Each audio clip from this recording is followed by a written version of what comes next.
The passage of anti-transgender legislation increases internet searches for suicide and depression. A new study published in PLOS 1 investigated the consequences of anti-transgender rights legislation on internet searches of suicide and depression. Researchers discovered that when states and local governments passed anti-transgender bills, suicide and depression searches increased. If an anti-trans bill was legislatively defeated, the number of searches related to the topics decreased. Finally, there was no significant difference in internet searches when legislators were debating bills.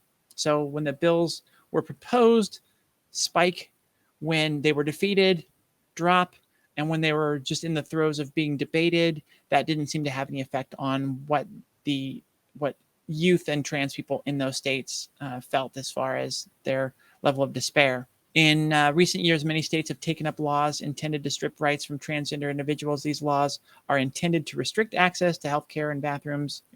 But George Cunningham and colleagues have recognized that there's a secondary effect.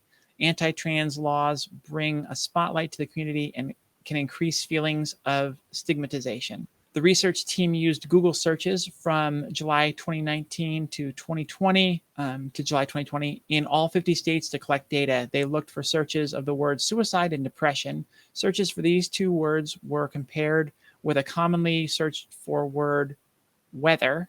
That's the control term, weather, apparently. Within 52 weeks of data, they utilized different periods depending on where bills were in the legislative process. The research team divided the process into introduced, committee, and either passed or failed to determine the correlation with the data.